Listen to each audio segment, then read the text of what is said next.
बारिश का मौसम था। कभी न सोने वाली मुंबई उस अंधेरी और तूफानी रात को किसी अनहोनी की पूरी भूमिका बांधे हुए थी। सड़कें सुनसान थीं और फुटपाथ पर बारिश की बूंदों के टकराने की आवाजें ही सुनाई दे रही थीं। रिया, एक युवा पत्रकार, देर रात के एक इंटरव्यू से वापस लौट रही थी।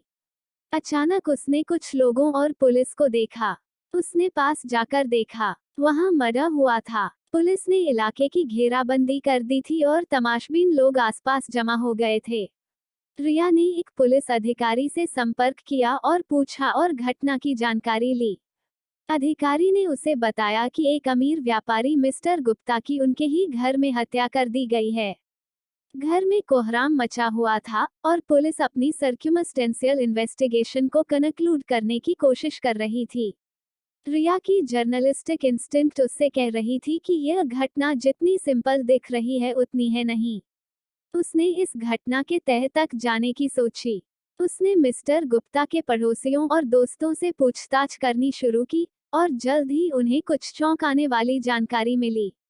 मिस्टर गुप्ता वैसे तो आम लोगों के बीच में अपनी बहुत ही सीधी सादी इमेज बनाकर रखे थे, लेकिन तमाम लोगों से पूछताछ करने पर रिया को पता चला कि वे कई अवैध व्यवसायों में शामिल थे और कई लोगों के पास उन्हें मारने का मकसद था।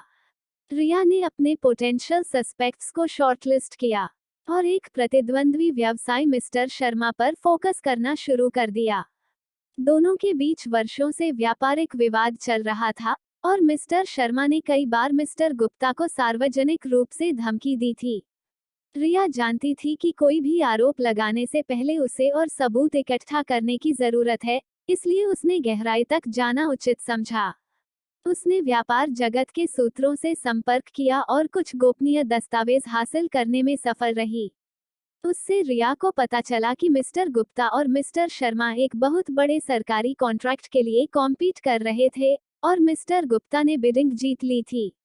इससे मिस्टर शर्मा को गुस्सा आ गया था और वह तभी से बदला लेने की साजिश रच रहे थे। रिया ने ये जानकारी इन्वेस्टिगेटिंग ऑफिसर इंस्पेक्टर साबले को दी। इंस्पेक्टर साबले को भी मिस्टर शर्मा पर ही डाउट था। पूछताछ के दौरान मिस्टर शर्मा काफी घबराए हुए थे। इंस्पेक्टर साबले ने मिस्टर शर्मा को पुलिस स्टेशन बुलाया और इस बार थोड़ी सख्ती से पूछताछ की। मिस्टर शर्मा ने कन्फेस कर लिया कि बिजनेस राइवलरी के चक्कर में उन्होंने मिस्टर गुप्ता को मार दिया। बारिश की उस रात मिस्टर शर्मा मिस्टर गुप्ता के घर गए थे। भले ही उनमें राइवलरी हो, लेकिन उनकी फैमिलीज एक दूसरे के घर आती जाती थी। उस रात मिस्टर शर्मा का बेटा अनिकेत गुप्ता के घर गया था। उसी को पिकअप करने मिस्टर शर्मा वहां गए थे, पर उनके वह पहुंचने से पहले ही अनिकेत वहां से ओला करके घर के लिए निकल गया था। गुप्ता घर में अकेले थे और शराब के नशे में थे। गुप्ता को अकेले बेहोशी की हालत में देखकर शर्मा के अंदर का शैतान जग गया। बदले की आग में तो वो जल ही रहे थे।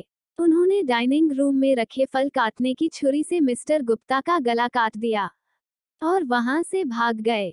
रास्ते में मर्डर वेपन को उन्होंने नाले में डाल दिया। रिया को अभी भी यह कहानी कुछ सस्पिशियस लग रही थी।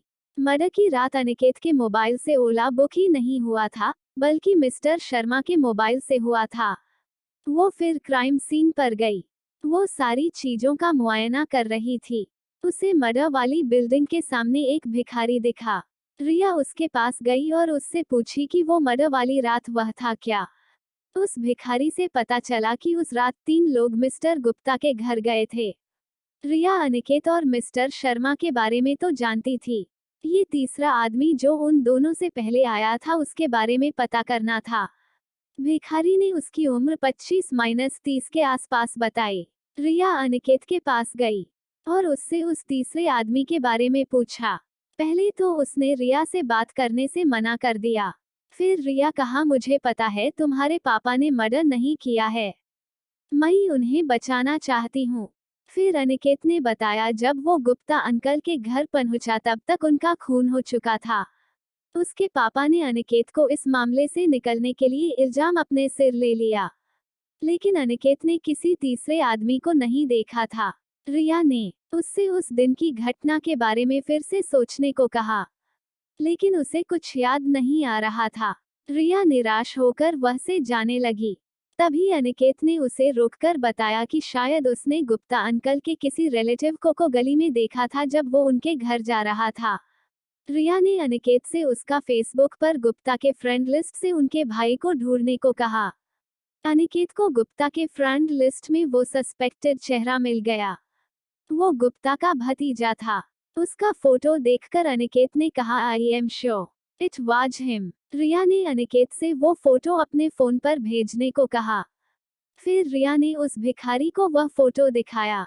भिखारी ने बताया उसने इसी लड़के को सबसे पहले गुप्ता के बिल्डिंग से आते देखा था। पुलिस मिस्टर शर्मा को दोषी मानकर ऑलरेडी चार्जशीट बना चुकी थी। पूरी तफ्तीश को नए सिरे से शुरू करने से पुलिस कतराती, इसलिए रिया सीधे अपने ऑफिस गई। अभी न्यूज़पेपर प्रिंट में नहीं गया था। उसने जल्दी से अपनी स्टोरी कंप्लीट की और प्रिंट में दे दिया। अगले दिन उसकी स्टोरी फ्रंट पेज पर थी। अब पुलिस पर प्रेशर था इस मामले की नए सिरे से तफ्तीश करने का। पुलिस ने गुप्ता के भतीजे को उठाया और उसे इंट्रोगेट किया। उसने अपना जुर्म कबूला। प्रॉपर्टी विवाद में उसने मिस्टर गुप्ता का खून कर दिया था। वो उस रात उनसे बात करने गया था, लेकिन मिस्टर गुप्ता उसे गाली देने लगे। उसने अपना आपा खो दिया और पास राखी छुरी से उन पर वार किया।